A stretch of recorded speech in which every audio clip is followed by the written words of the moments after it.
Ladies and gentlemen, good day and welcome to the Q1 FY23 earnings conference call of Jindal Steel and Power Limited, hosted by Motilal Oswal Financial Services Limited.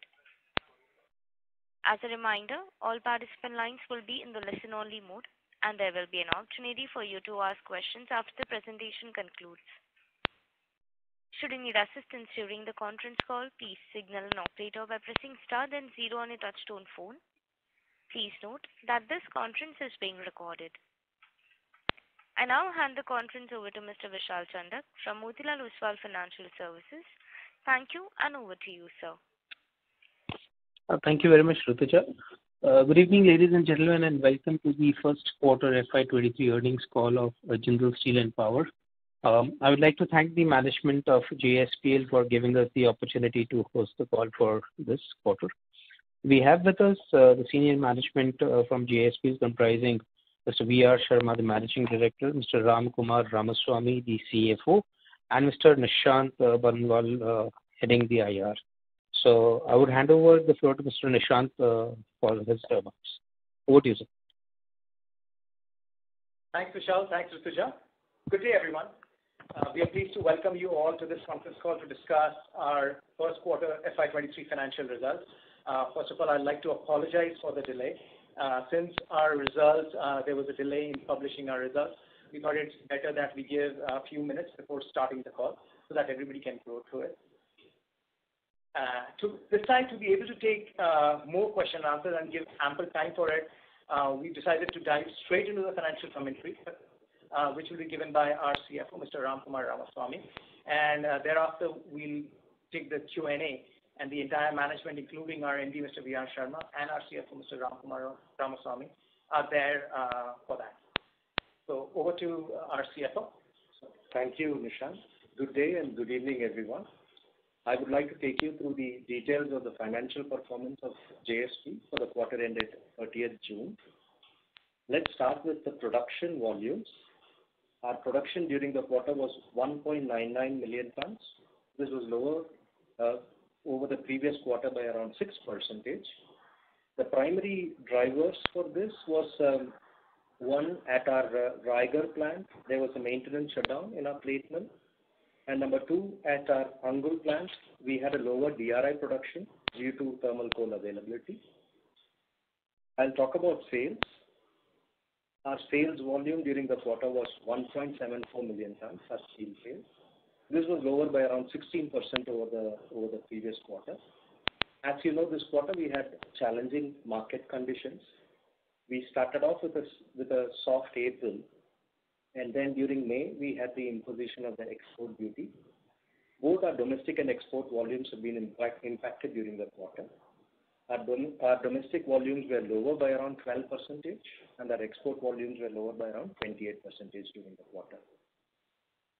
In terms of realization, our realizations were higher by around 12% over the previous quarter, primarily driven by healthy realizations in April and May. After the imposition of the export duty, we've seen a significant softening of both our domestic and export realizations in June, and we see that continuing in July as well. We see a softening to the extent of 15-16% in terms of our realizations in June and July.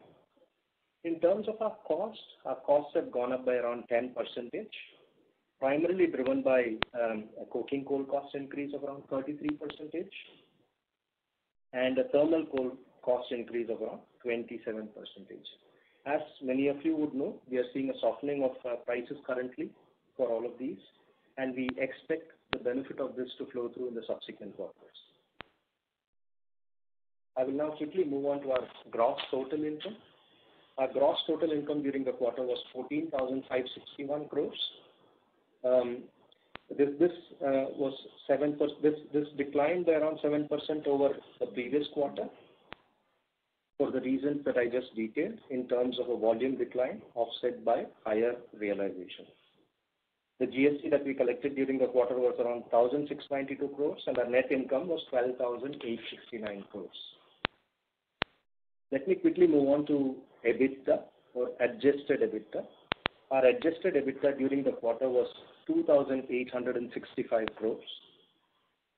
This this is an 8% increase over the last quarter.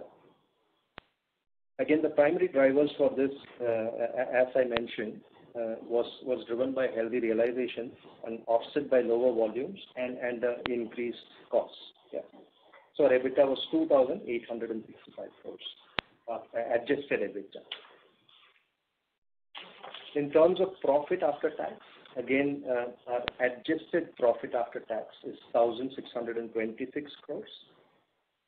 This is a 28% growth over the last quarter. Again, for reasons that I detailed earlier. Yeah. So 1,626 crores is our adjusted PAT. In terms of just a quick overview of our consolidated numbers and our performance of subsidiaries, I think we had a very, very good performance during this quarter of the subsidiaries. Our Mozambique, South African, and Australian businesses had positive EBITDA after a very long time, maybe the first time. Our Mozambique subsidiary had a EBITDA of around 334 crores. Our South African subsidiary had a EBITDA of 84 crores, and our Australian subsidiary turned positive at 24 crore EBITDA. Let me also quickly give an overview in terms of our debt position. Our standalone net debt is 7,413 crores, which is at a 0.54 times EBITDA. Again, very, very healthy times. This is close to a 1,000 crore reduction over last quarter, primarily driven by long-term loan repayments and a lower short-term debt as well. A quick update on our credit rating. Our credit rating stands unchanged at AA minus, and with strong financial performances, we expect that there would be improvements in credit rating. This is a quick summary of our financial and operational performance. With this, I hand it over to Nishan. Thank you, sir. Now we'll dive straight into the Q&A. As always, would request all of you to kindly ask more strategic questions. We at IR team, including myself, Rajesh, and Gaurav, are always there to give you the data points. With that, I'd probably hand over to the operator.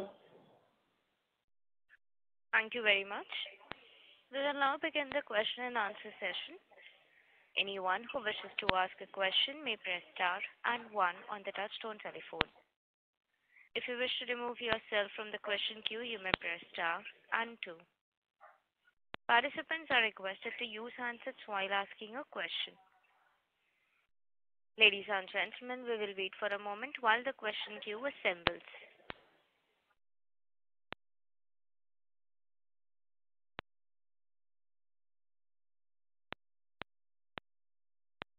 The first question is from the line of Amit Dixit from Edelweiss. Please go ahead.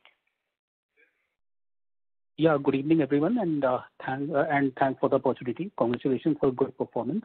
I have two questions. The first one is essentially on your maintenance plans for this quarter. So, what kind of maintenance plans you have for this quarter, both at Angola and Tiger, and in particularly, thermal coal availability and prices both are high. So, can we see some kind of intermittent shutdown at your DRI plant?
the new material, that will be applicable.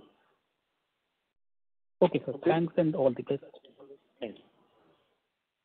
Thank you. The next question is from the line of Sumangal Nevatia from Kotak Securities. Please go ahead. Yeah, good evening and thank you for the opportunity. My first question, sir, is on the net debt movement. So this quarter, our debt has been reduced by around 1100 odd crores against our cash profits of around 2000 odd crores and also the JPL equity infusion of around 3000 odd crores. Is it possible to walk us through the net debt movement during this quarter? Yeah, thank you for that question. So as I said, the net debt for the quarter was 7,413 crores. We had a structured long-term repayment of around 400 crores, and the rest of it was more reduction in our short-term debt. We continue to hold cash in our balance sheet of roughly around 3,000 plus crores. Yeah. And we will be, on an ongoing basis evaluating options to repay, options to prepay, and options to hold cash. Sir, I'm looking for some specific details as to what was the working capital build-up during the quarter and capex, and also what was the tax outgo with respect to the GPL divestment? Okay. On the working capital build-up, I think we did have a working capital build-up during the quarter, primarily because of the export duty being imposed, and therefore there was a softening in terms of customer demand. So we did have a working capital build-up.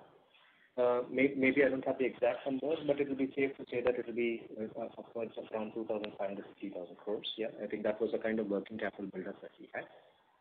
Sorry, what was your second question? The capex and the tax outgo on the JPL divestment. Sumangal, this is Nishant here. So Sumangal, as far as the tax outgo on the JPL divestment is considered, that's mostly an yearly item because this is a divestment. We've received 3,015 crores of cash pursuant to the divestment. The entire tax would be on the yearly basis. So let's see how it pans out. Because as you all know, yes, there would be certain capital gain to it, which can be offset by some capital losses or any other business losses. So that is something that we get to know by the end of the year. Yes. Hope that answers your question. All right. I have a second question. So with respect to price movements, we've seen a very sharp correction in prices, and also exports are now getting attracted 15% duty. Is it possible to guide how are we seeing the LSR for Q and coming months? So I think, as you said, the market is quite volatile and challenging. Yeah. Much as we would like to provide some guidance, I think we would like to avoid providing any forward-looking guidance on this. Whatever is the market prices that are going to be there, we will try and make sure that we are able to sell our products at those prices or at slightly higher prices to reflect the premium that we have. But currently, we don't want to provide any forward-looking guidance on our realization. Understood. Got it. Thanks and all the best. Thanks. Thank you. The next question is from the line of Rahul Jain from Systematics. Please go ahead. Yeah, hi. Thanks for taking my question. Sir, on the raw material side, so how well are we integrated right now on our coking coal requirements, and how is it likely in the next, say, 1 or 2 years? Yeah, thank you. So raw material side, we are very much comfortable, and we are not foreseeing any problem. We have adequate quantity in pipeline as far as the coking coal is concerned or the PCI coal is concerned, and also the other point is iron ore is not in short supply. As you know that Government of India has banned, not banned, I would say, has imposed very heavy export duty on iron ore and pellets. So there is a flexibility now, and the iron ore and pellets are available in abundance. So there is no shortage of minerals in the country as of today. So we are thankful to Government of India for imposing such kind of duties so that raw materials are made available. Therefore, yesterday, Mr. Amit Shah, he also gave the interview to Economic Times and other financial magazines that our aim is that raw materials should be preserved, conserved, reserved for the local industry. I think that is a very good statement, and we are not finding any difficulty. Coking coal is also in abundance available, and our own mines, that is in South Africa, Australia, and Mozambique, they are working very well at the moment. The coking coal dependence on outside, I would say, is about 40 or 42%, but 58% we are on coal. There's no shortage of material. Is okay? Right. And so on iron ore, what is the number like now? Is the mine that you acquired, is it ramped up and things like that? The mine, what we have now, what we won in the bid last time, that is Kasia mine, it is working, and we are producing about 500,000 tons per month.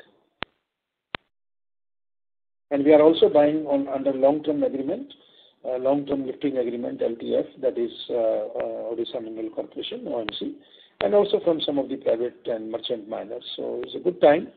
The raw material cost has come down. It's a good situation today, I would say. Right. And sir, on the export duty, you have any comment? How long it will last, and what is the motivation behind adding this kind of duty? You see, we are with the government. We don't have any problem in this particular issue. Reason being because each government takes decision looking to very macro and microeconomics. So I think the government must have thought twice before imposing this particular duty. And there is no problem. Today we are seeing that the selling price has come down. But we also found in due course of time the input costs are also receding, and that has given us a relief. As far as the demand is concerned, yes, there is during monsoon season, the construction activities, they go down, and the demand comes down, and so is the demand in the world market. So I think internationally the world has to stabilize first. We in India, we are self-reliant in steel making, and whatever quantity our country needs, that we can supply them. Initially, we were thinking that the prices are coming down, but finally, when we observed that the selling prices vis-a-vis input cost, the ratio is maintained accordingly, and the input cost has also come down. So we are also thankful to NMDC for declaring 1,000 rupees price reduction day for yesterday. So it's all good sign. Things are good, and when our government feels that the exports to be opened, we'll welcome that move also. And at that time, we'll number will remain in this high 20s, or you will bring down further? How is it looking forward? Sorry? Your export share of total sale will remain high in the high 20s, or you want to bring it down depending on market? No, we will maintain the share. We'll maintain our share more than 20% of exports out of the total production. Right. Thank you so much. Very helpful. Okay. Thank you.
requirement in the country is, I think, rebars, wire rods for the MSMEs, and also the corrugated, galvanized corrugated and sheets, or the color-coated sheets for the roofing. I think these three items are not being exported by anybody, as far as my knowledge is concerned. But the specialty products people are exporting, and some of the customers are paying for that. So that is an impact. Okay. Yeah, thank you. Thank you. The next question is from the line of Rajesh Majumdar from B&K Securities. Please go ahead.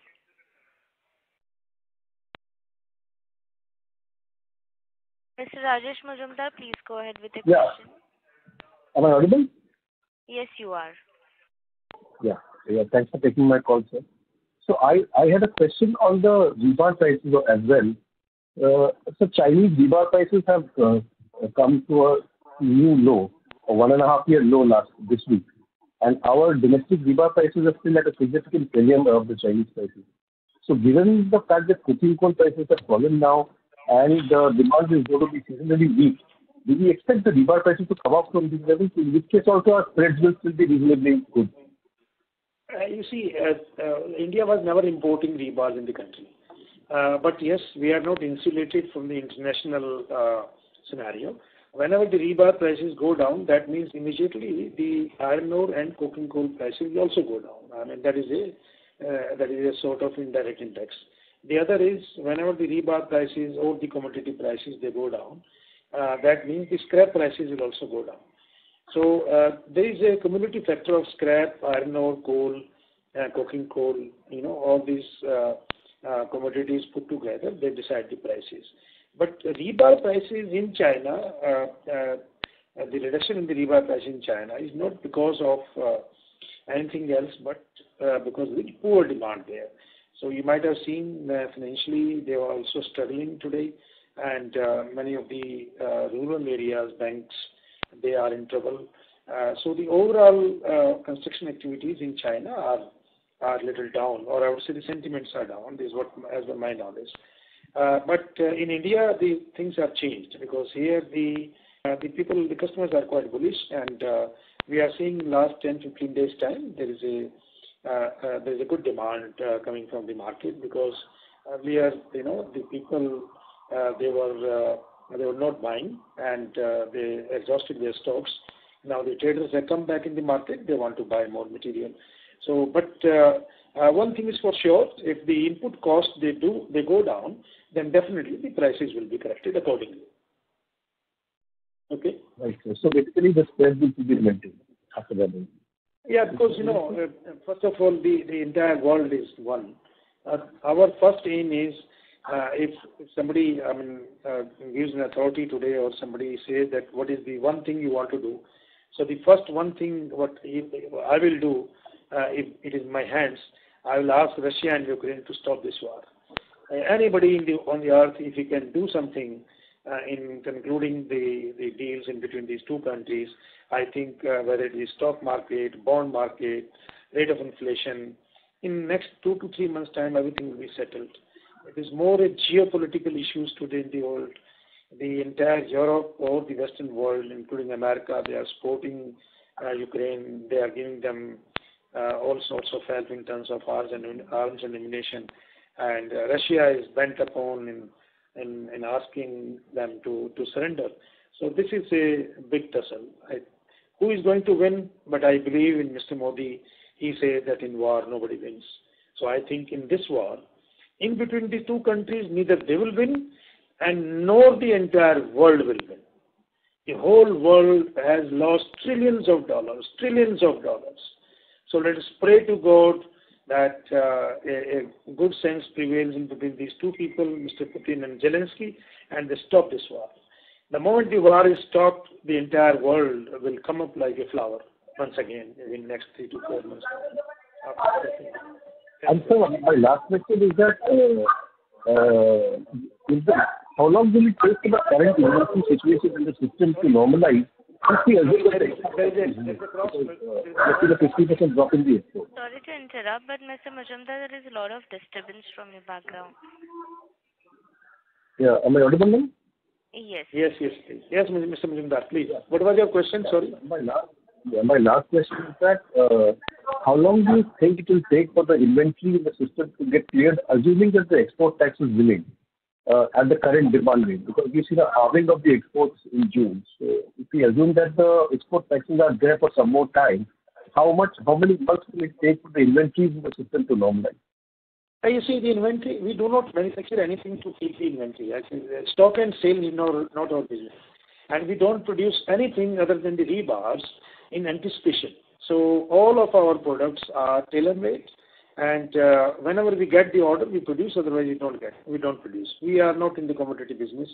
Neither we produce hot-rolled coil, nor galvanized coils, color-coated coils. We are not in that business. Our business is, if we get order, we produce. If we don't get order, then we will not produce. But fortunately, our order book is good. We are booked for next 45 days without any problem. And every day we are booking orders, and we are getting good orders. So thanks to domestic plate consuming industry, and there's a shortage of plates today in the country. So we don't need to export plates today because there is a shortage. Some of the major steel mills, they are gone for shutdown or breakdown. So I would say JSPL stands good chance to cater that market. So there are no issues.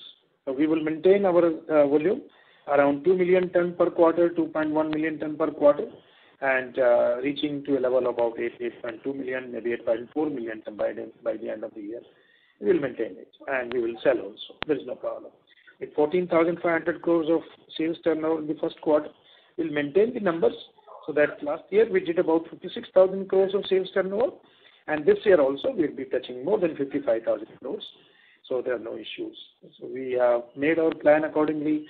We have entered and moved into more and more value-added grade steel, where we get higher margins and where the competition is very low. So our team, research and development team, our production team, they are already on that job. So I'm not foreseeing any problem. Okay. Thank you, sir. Thank you. Thank you. The next question is from the line of Indrajit Agarwal from CLSA. Please go ahead. Hi, good evening. Thank you for the opportunity. Two questions. First, given that we are in volatile times, so is there any change in our capex intensity or project timelines, or we stick to our capex plan? And with that vein, what has been the capex in first quarter, and what could we envisage for the year as a whole? Very good question. First of all, I'll tell you, there is no volatile time. A volatile time is when you produce something which cannot be sold. The volatility in terms of prices going down one-sidedly is not volatile, because prices are not going up. Like, for example, the coking coal prices, if you see, it has gone up to $670, came down to $550, came down to $380, and then again went up to $520. That was volatility. But today, what we are seeing, if you see the graph and the index also, for the last 3 weeks, continuously the coking coal prices are falling, and continuously the iron ore prices are falling. So I would say it's not volatile situation, it is a downsliding. And that is good for reduction in the input costs, and that is good for the industry as a whole, and good for the customers also.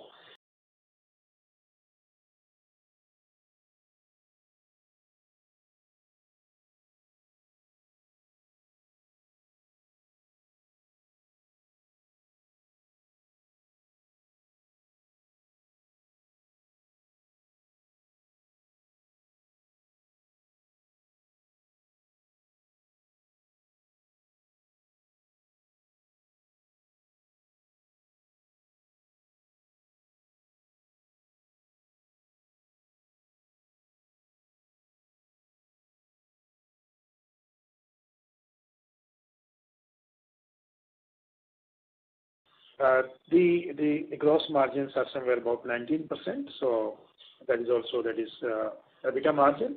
So that is also a good number as far as the company is concerned. I think I'm very much hopeful that we'll be in a position to maintain these numbers throughout the year.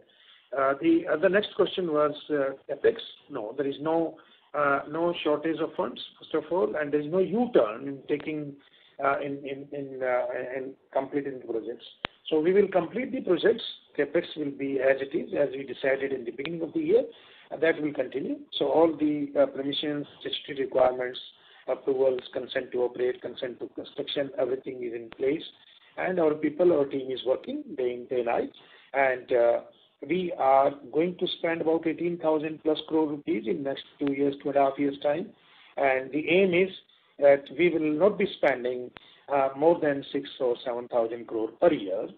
Whatever we earn, we will invest. So our Mr. Naveen Jindal, our chairman, and our entire board has taken a decision that of course we need the banking support always for the opening of letter of credits and getting the limits, but we will be spending only that amount which we can afford to accrue from our existing business, and that is the accruals are going to be somewhere about net PAT will be about 7,000 crore plus. Last year also it was close to 8,000, and last year was 7,000 crore rupees. So if you see the continuously for the last 3 years we are giving the projection 7,000 to 8,000 crores of PAT, which itself shows a very, very solid performance of the company, and we won't be under debt burden once again, and we want to be. So there's no U-turn in the capex. We will continue the capex as it is. There's no problem. The situation, today's situation, what we are seeing, that will I would say, and that will be utilized in the best of the best manner in the interest of our company. Thank you. Thank you for the detailed answer. My second question actually is a follow-up to the same question. So there has been news flows that you're looking to raise about 15,000 crore by way of debt from several banks. So given the cash flows we are generating, what could be the use of these funds? Are we looking at any large inorganic opportunities that may arise? I'm not sure So the point here is this 15,000 crore, that is the approval given by the lenders. So, but as I told you that we will be working only on earn and invest policy, but of course we need the banking system, banking channel, banking support, because you have to open the letter of credit for the imported goods and equipments and also for the domestic one. And that is very much there. So we are not facing any difficulty there in terms of getting the money whenever it is needed. But today we don't need it. Whenever we will need it, the disbursement will be taken. Sure. Maybe just to add, I think the 15,000 crore that you're referring to, which may be the term sheet that we would have signed for our expansion project. Yeah, I think that's what we are referring to.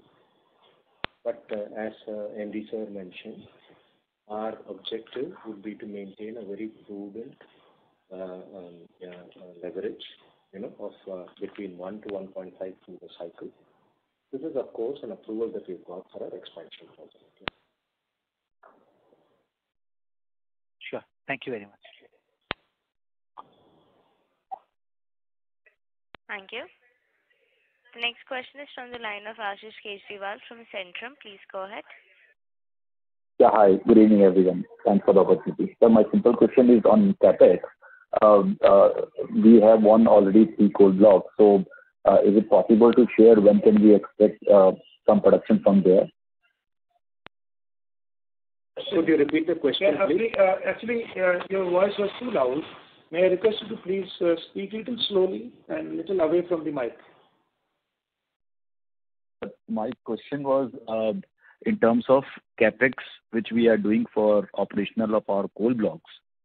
So when can we expect the production from coal blocks coming in? And if possible, if you can guide that in FY23, how much captive thermal coal we can generate from our coal blocks, which we want. Yes, I'll tell you. We are planning that before 31st of March 2023, we'll be in a position to open at least 1 mine. So we have 4 mines, so one of the 4 mines will be open.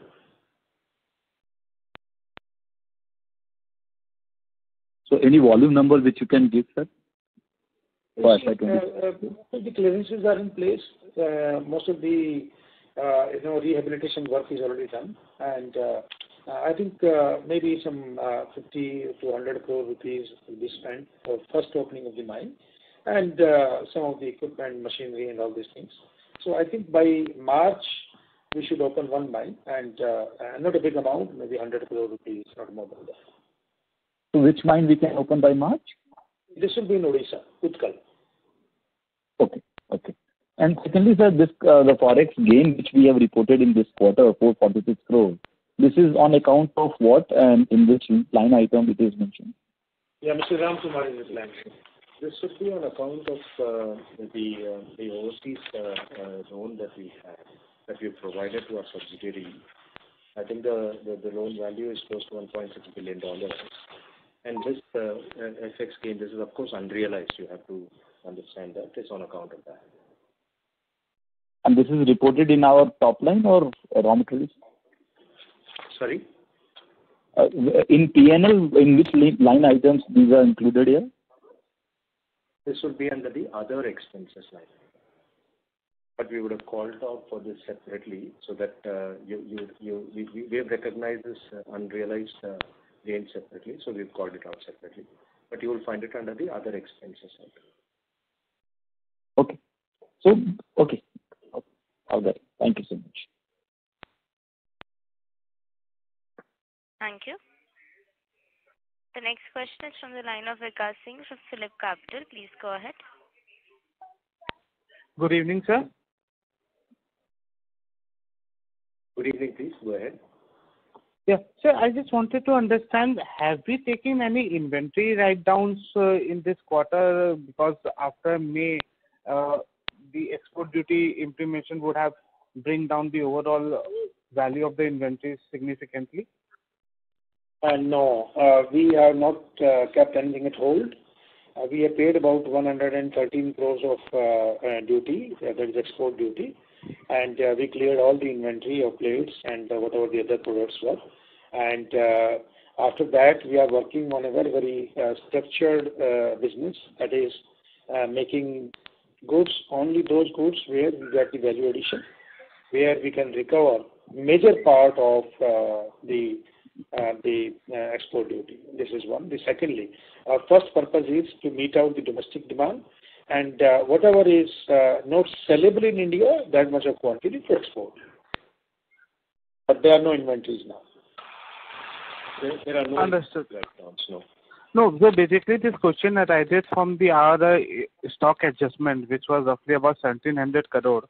And if I just look at the difference between production and sales, it was just 2.5 million tons. So effectively, that is coming somewhere around 69,000. So was wondering that why this figure is so high on per ton basis. This may be because of the non-dispatch or non-availability of rakes, but not because of any commercial reasons.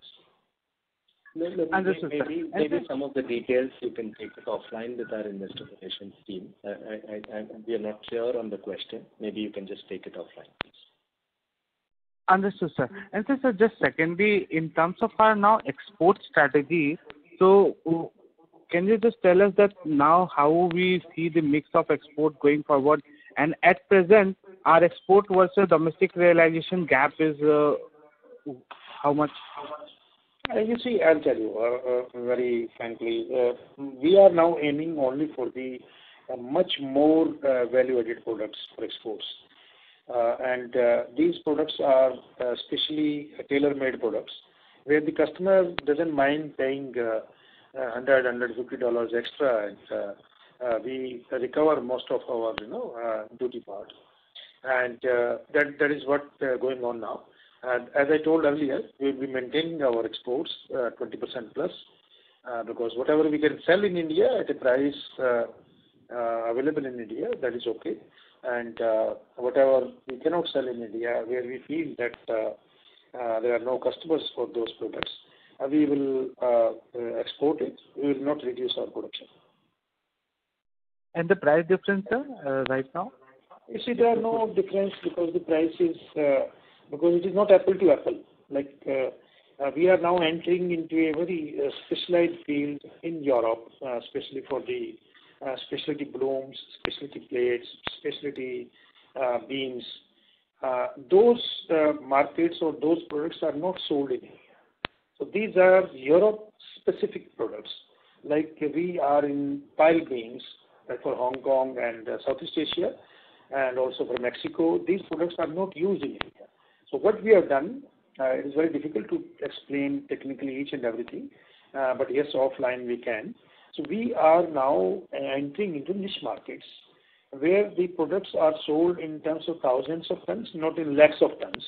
And right from Australia to Southeast Asia, Hong Kong, Vietnam, Taiwan, Philippines, and on the west side, it is Mexico, Costa Rica, Guatemala, Suriname, Colombia. These are the markets where, we have the niche markets. And also to United States and Canada. So Canada, for example, we are one of the largest supplier of the specialty beams for the high-rise buildings. So those items are not sellable in India. So we have developed all those sizes where the country-specific requirements are met out. And we have found a great market as a vacuum because all of these products were being supplied by either Ukraine or by Russia. So since they are under war, so we have the opportunity and we are exporting. And we are not compromising on the domestic demand. So whatever our customers they want to buy, so there's our first choice. And wherever we feel that we have surplus capacities available, which we assume contemplates about 20% of the total production we go to exports. And that will be practically evaluated products. We cannot compare those products with the Indian products because in India these products are not sellable. Okay? Understood, sir. Thank you for elaborated answer and all the best of you. Thank you. Thank you. The next question is from the line of Kamlesh Bagwar from Prabhudas Lilladher Limited. Please go ahead. Yeah. Thanks for the opportunity, sir. So one on the part of, say, the gap between consolidated EBITDA and standalone EBITDA. Say it's around 300 odd crore. And this question is specifically for the CFO. And why such a big gap, like 300 odd crore? Because it has not been there for last 8-12 quarters. So why such a big gap? Why consolidated EBITDA is lesser by 300 odd crore compared to the standalone EBITDA? Sure. No, this is purely your intercompany transaction eliminations, in compliance with the accounting standards. Okay. And just harping on the debt numbers. So we would have done roughly around 2,000 odd crore cash profit in this quarter.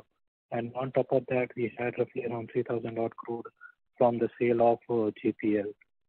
So cumulative both around 5,000 odd crore. And even if we do a capex of 1,000 crore, which we have not yet quantified, so the debt is down hardly around 1,100 odd crore. So where is the gap on that part? And on the side of working capital, anyways, even in the last quarter we had a huge working capital. So I think this question came up earlier as well, and as I said, our working capital during the quarter has gone up by around 2,500 to 3,000 crores. And our current objective is to make sure that we are able to realize that working capital during this quarter. And how much was the capex in this quarter, sir? Capex was nothing significant, nothing significant. Around 700 odd crores. Okay. Thanks a lot. Thank you. The next question is from the line of Kirtan Mehta from BOB Capital Markets. Please go ahead. Thank you, sir, for giving me this opportunity. I have a couple of follow-up questions. First follow-up question is on the project finance term sheet for 15,000 crore that you have signed on the balance sheet of, I think, the Orissa subsidiary.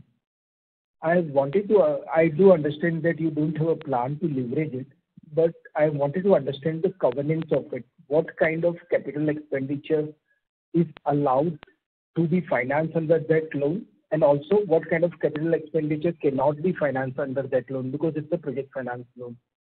And related to that, the another question was why it has been taken on the books of the subsidiary where the cost of loan would be higher then you would have taken it on a parent. So if you can clarify on these two aspects, it would help. Sure. Let me try and answer. So first is I think this 15,000 crores is the term sheet is for the project that we are doing, the expansion project that we are doing in Jindal Steel Odisha. Given that this expansion project is happening in Jindal Steel Odisha, the term loan and the term sheets have been taken for that entity. Yeah, I think that would be a simple, straightforward answer for your question.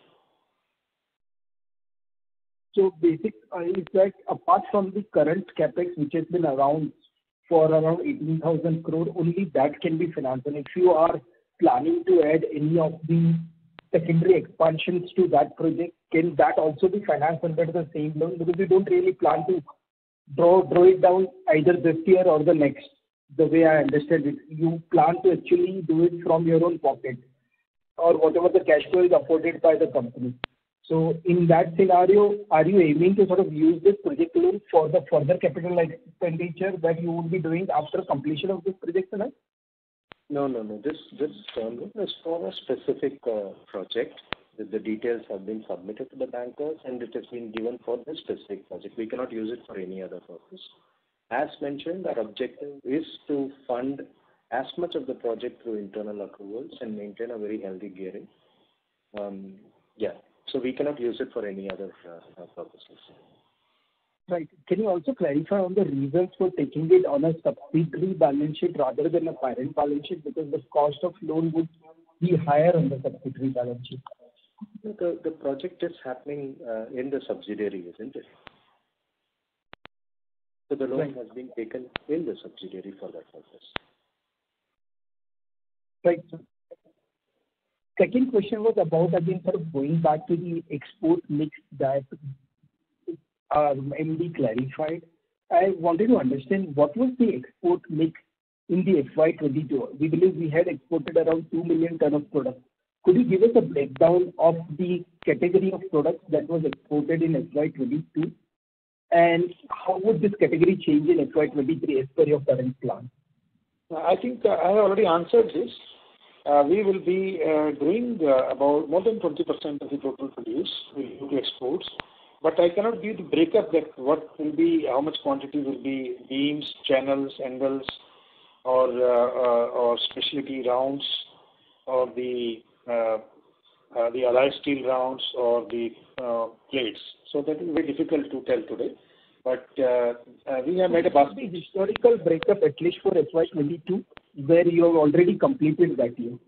I can share with you because offhand I will not remember, but I can share with you. I mean, Nishant will share with you. Sure. One more question, if I can slip in, about the coal project that you are developing. Could you also clarify on the model of development? Are you involving the MDO or are you doing it on your own balance sheet? And does it also involve the complete capex on setting up the mines and all the related equipment, or it's only sort of the payment would go primarily to the MDO operator?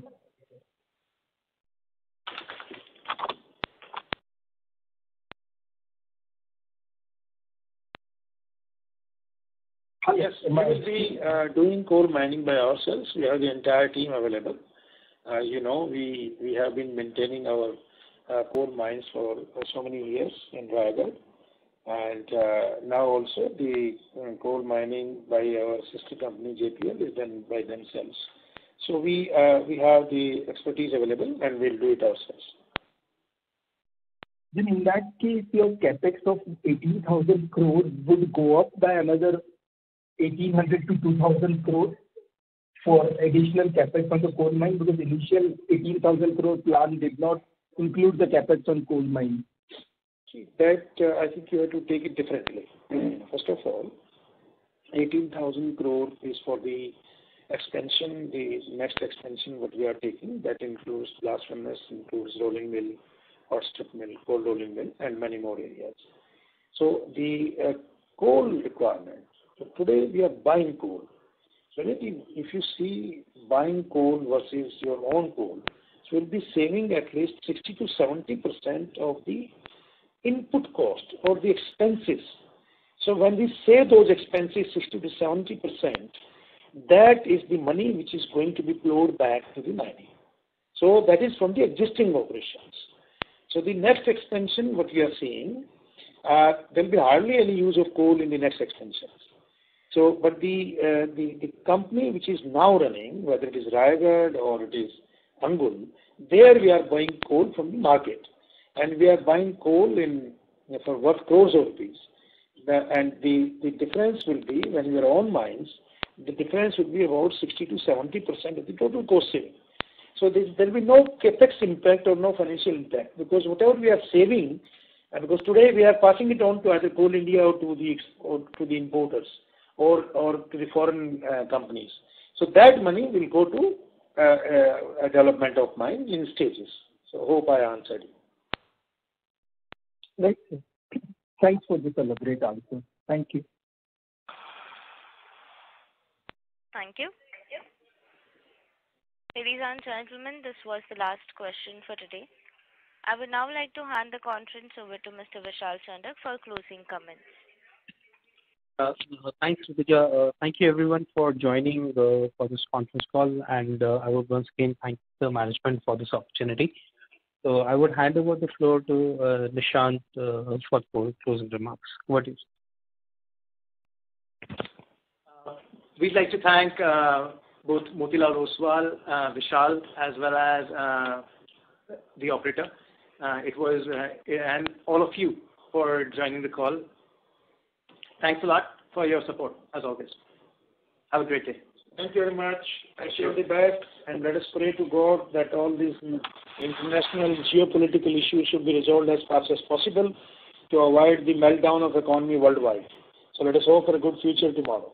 Thank you. Thank you, everyone. Thank you. Thank you. On behalf of Motilal Oswal Financial Limited, that concludes this conference. Thank you for joining us, and you may now connect your line.